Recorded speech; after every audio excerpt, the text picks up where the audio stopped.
We used to think that Israel controls Gaza. Now we see that Israel controls every country except Gaza. We like to tell ourselves that we have freedom of religion. What a beautiful concept. A very simple question for any religious person of any faith. Is it allowed, permissible, halal, to bomb and kill innocent civilians? No. It's against our religion. It's against your religion. Do you have the freedom to stop paying those tax-paying dollars? No. You'll be arrested and your wages will be garnished by the government. So, what that means is we have freedom to publicly say that we don't support this killing, but we must privately support this killing.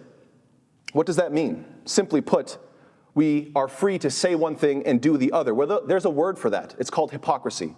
Not freedom of religion, freedom of nifaq, freedom of hypocrisy. There's no point to lie to ourselves any longer if we all know this is the truth. If you want to see freedom in action, if you actually want to see what freedom looks like, then look to the land of the prophets, the Ardul Anbiya, alayhimus salatu wasalam. Look to where the people are being tested like the prophets, alayhimus salatu wasalam. When the Prophet was asked, who is tested the hardest?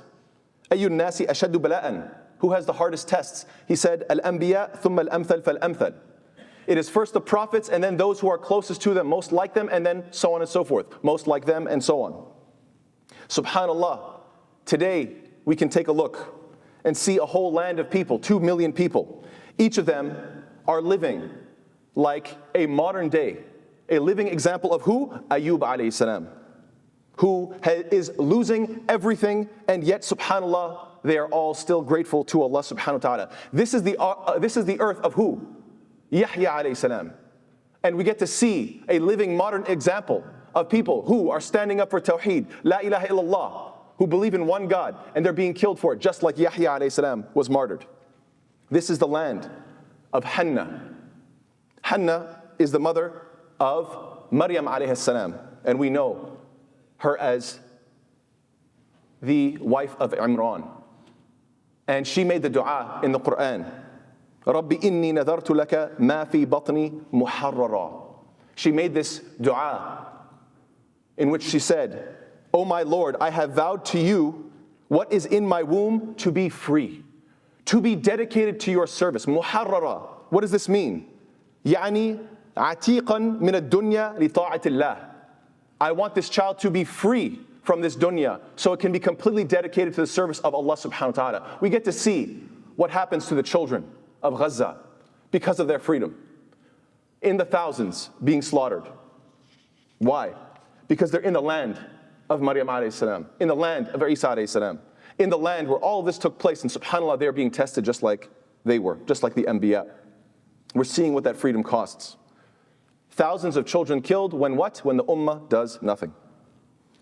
This is the land, subhanAllah, where the Christians will say, oh, this is the land of Jesus and Mary, and they make this a part of their faith and that it has this significance, and yet, subhanAllah, we see such thirst for Muslim blood that in the West, who are claiming to be Christian, they will even pay for the bombing of their own churches, just to make sure that, okay, the churches are collateral damage, no problem, as long as we're getting the Muslims, subhanAllah. This is the state that we are seeing. They can claim that they're Christian. They can even claim, what? That God came to earth as a man, and since he chose to come to earth, he could have chosen any country on planet earth. And subhanAllah, wouldn't you know it, they say he chose Palestine. Isn't that an interesting choice of all the places on earth to show up? If you're going to be God showing up on earth, why Palestine? And even more interestingly, if you can do any miracle you want, why specifically the miracle of healing? Isn't that remarkable? Healing people. And yet, subhanAllah, this country that is claiming to be a Christian nation is doing what? Sponsoring the bombs that are blowing up Christian hospitals that heal people in Palestine. You can't make this stuff up. If there's anything that we can learn from this wretched situation, we should learn something basic that all of us should have already known a long time ago. If somebody can lie about God, they can lie about anything. If someone can lie about God, they can lie about anything, subhanAllah. now that you're witnessing this atrocity with your own eyes, and now that you're listening with your own, I want you to listen with your own ears and remember something you should have known a long time ago. يا أيها الذين آمنوا لا تتخذوا اليهود والنصارى أولياء بعضهم أولياء بعض. O you who have believed, don't take al-Yahud wa Nasara as allies. Why? Because they are only in allyship of one another. Seems year after year Muslims are deluded. Well, maybe if we get them on our side, and maybe if we, it's not going to happen. And you could see it with your own eyes taking place in real time. The believers have one wali, that is Allah subhanahu wa ta'ala. Allah ta'ala is al-wali. Allah ta'ala and al-Nabi sallallahu alayhi wa sallam and al-mu'minun and the believers. These are the ones that we stick to. To any of the Muslims that had any sense of pride or arrogance, look at what I have accomplished, look at my house, look at my fancy car, subhanAllah. If there's anything that you can take away from this atrocious scene that we're witnessing, it's to humble yourself and to realize that your money and your position and your fancy car, all these things are absolutely meaningless. Why? Because you're helpless. We're all helpless. If we had any dignity, if we had any strength, then the ummah would not be in the state that it is in today. So long as Muslims continue losing across the world, then I'm pretty sure, yeah, we could be pitied and tolerated in this part of the world. That seems to be just fine, as long as we're on the losing end. But the moment that Muslims unite and become any sort of a strong political force that can actually stop an atrocity, then we, I think, in the West will be the first to feel the backlash and to watch all of that tolerance go right out the window. Just like that 6-year-old boy in Chicago, just 3 hours away from us, who was stabbed to death. And his mother was stabbed as well. Why? Because the news was saying, oh, this is a threat. Really, the 6-year-old? SubhanAllah. What will we do? If as Muslims we already are losing our deen, if it is already the case that we are losing our connection to the Quran, how many kids do we produce as hufaz? Why aren't we memorizing the Quran like we should? If we've already lost this desire to be connected to the book of Allah subhanahu wa ta'ala, rather we would what? Memorize the lyrics of different songs and music on the radio. If we would rather lose our Arabic language, if we would rather lose our salawat, if we would rather lose our da'wah. Why? Because when there are classes in the masjid to learn how to give da'wah, if this is an obligation, it's an obligation to give da'wah. If you are living in the West, living in a majority non-Muslim country, then it is a condition that you are giving da'wah. And yet, subhanAllah, when there are some classes to teach how to do it, so few people, almost nobody wants to show up. So if you've lost your Quran and your salah, if you've lost your da'wah, all you want to talk about is sports. If essentially you are losing your deen, and then very soon we see a political situation turn for the worst, so that we are the ones facing the backlash, and now they want to take our dunya away as well. SubhanAllah, brothers and sisters, what then will we have left? No deen, no dunya, nothing. What does this mean? It means we need to be listening carefully. Allah Alam, I don't know exactly what's going to happen in the future, but I do believe that sooner or later the believers will stand together. And when they do, we're the first ones who are going to feel that backlash. And you're going to be the ones hearing the call. إِنَّ النَّاسَ قَدْ جَمَعُوا لَكُمْ فَاخْشَوْهُمْ. All of us will be hearing the warning cry. Indeed, the people have gathered against you, so fear them. That will be the cry. Wallahu ta'ala alam. Will we have the ability to react like the people of Gaza? Their reaction was what? فَزَادَهُمْ إِيمَانًا وَقَالُوا حَسْبُنَا اللَّهُ وَنِعْمَ الْوَكِيلُ. It only increased them in faith, and they said, sufficient for us is Allah. He is indeed the best to take care of our affairs. Or will we continue the way we are, weak in our iman, trying to follow every trend, just chasing money, materialism, exactly as the Prophet ﷺ described, إِذَا تَبَايَعْتُمْ بِالْعِينَةِ وَأَخَذْتُمْ أَذْنَابَ الْبَقَرِ وَرَضِيتُمْ بِالزَّرْعِ وَتَرَكْتُمْ الْجِهَادِ سَلَّطَ اللَّهُ عَلَيْكُمْ ذُلًّا لَا يَنْزِعُهُ حَتَّى تَرْجِعُوا إِلَى دِينِكُمْ. Will we continue in the state that the Prophet ﷺ described, which is what? When you enter into these haram, interest-bearing transactions, and when you cling to the tail of oxen and are pleased with your agriculture, what is this describing? Just being obsessed with money. And when you give up struggling for the sake of Allah subhanahu wa ta'ala, then Allah ta'ala will make disgrace prevail over top of you. You will be covered with humility, to the point that there is a quarter of the planet that are Muslim, and none of them can bring a single cup of water to the people of Gaza. That's humility. That's humiliation. That's embarrassing. And Allah Ta'ala will continue to keep you in that state until you what? Until you return to your faith, until you return to your deen. Insha'Allah, our brothers and sisters in Gaza are passing their test. They're reminding us what trying to pass the test looks like. We know what Ahlul Palestine, we know what these people have sacrificed. For many of them, everything. For many of them, all of their wealth, all their business, all their family, and even their own lives. Many of them have given up everything. And so the question we have to ask ourselves is, what have we sacrificed for the sake of Allah Ta'ala? Is it literally nothing? Is it the diametrically opposed opposite? They give up everything and we are giving up nothing? Do you think that they have lost because they have died? Everybody dies. This idea that they have lost because they have died is wrong. Everybody dies. The only losers are the losers in the akhirah. Allah subhanahu wa ta'ala tells us, إِنَّ اللَّهَ اشْتَرَى مِنَ الْمُؤْمِنِينَ أَنفُسَهُمْ وَأَمْوَالَهُمْ بِأَنَّ لَهُمُ الْجَنَّةِ. Indeed, Allah Ta'ala has purchased from the believers their own selves and their wealth and property in exchange for paradise. If that is not your attitude, what do you come to the masjid for? Why are you pretending? What is the point? If you don't have this sincere feeling that, Ya Allah, I can only live this life for so long, I know I'm going to have to leave, so everything must be spent fi sabilillah. I have to die empty. I have to make sure that the gas tank has nothing left. I've given everything for your sake. Every talent, every ability, everything must be for the sake of Allah. And if you want to see an example of it, just turn on the news and see what it looks like. Because they are the winners. They are the winners in the akhirah. And that is the only victory that matters. And guess what? They will be victorious as well in this life. Why? Because Allah subhanahu wa ta'ala promises it.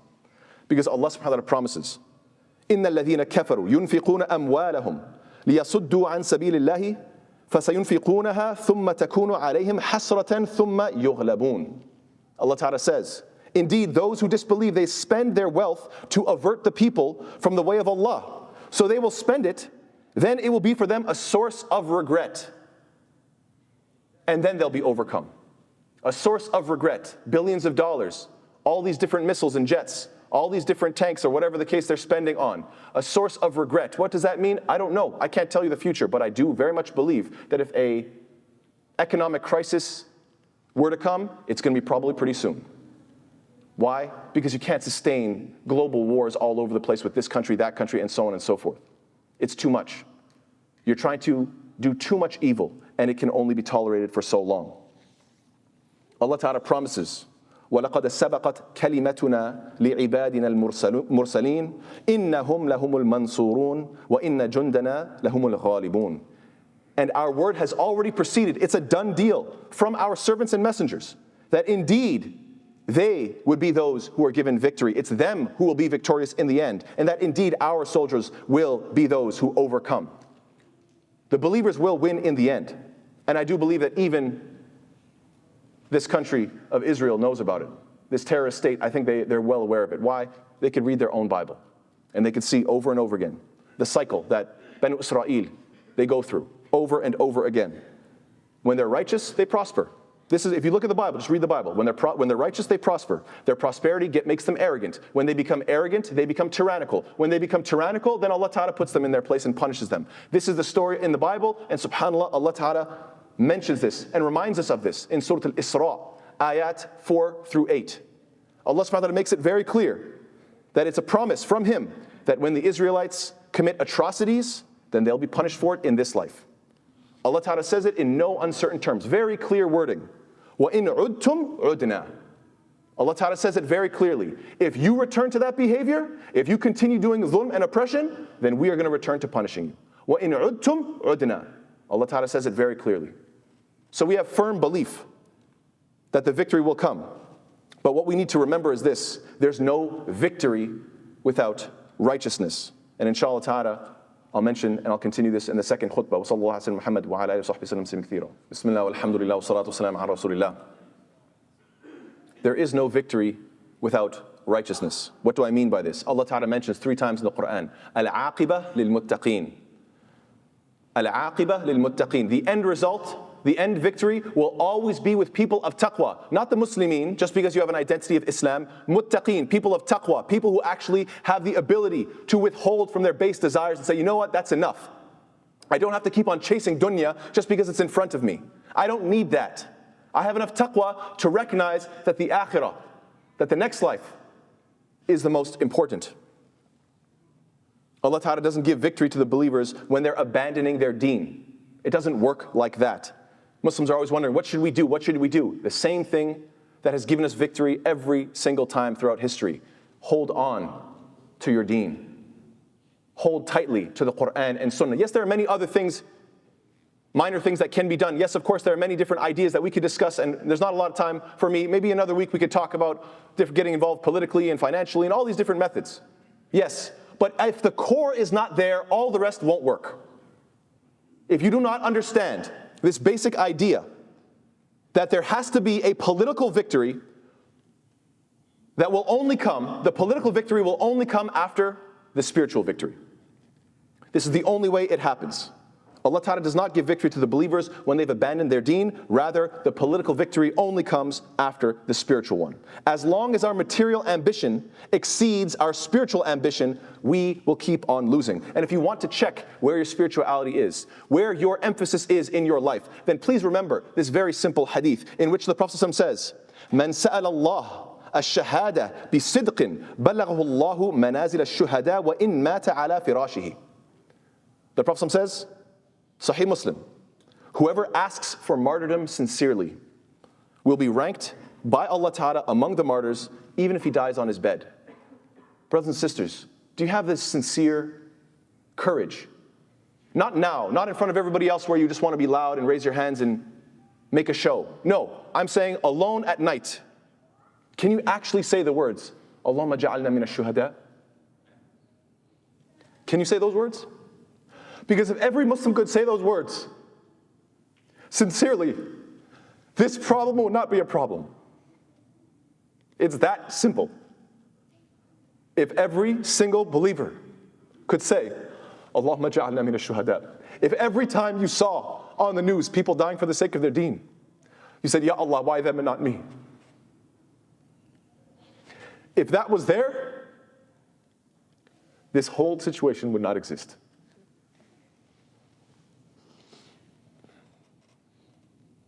We have to remember the example of Umar ibn al-Khattab, who said what?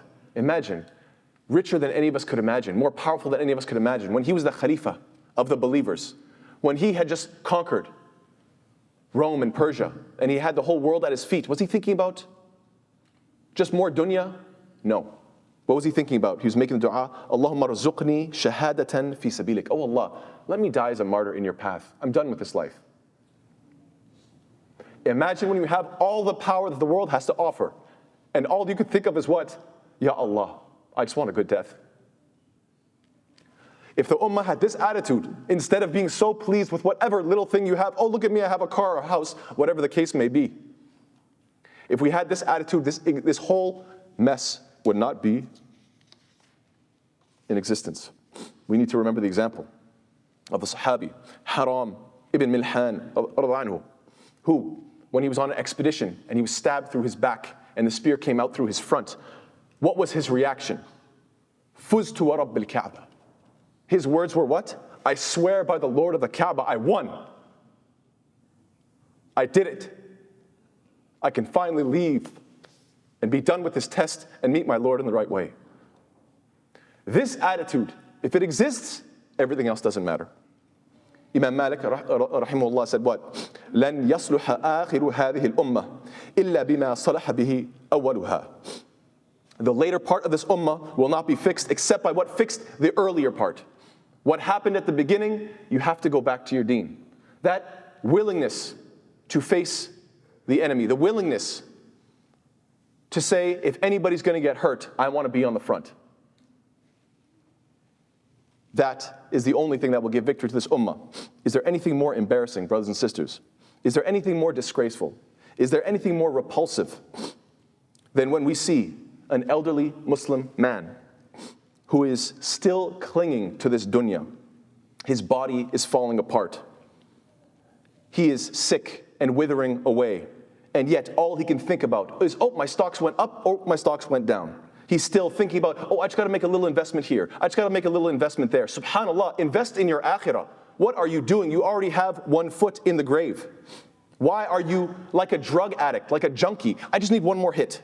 I just need one more big payoff. I just need to make a little bit more money. I promise this is the last one. No, next year I'll be good. I'll just give me a little bit more time. Next year I'll be righteous. I'll get serious about Quran. I'll start coming to the masjid more frequently. Just give me a little bit more time. You sound like a crackhead. You sound like a junkie. And you're so obsessed with this dunya and you're so elderly. What are you doing? It is embarrassing. Even if you are to make an extra couple of millions, then what?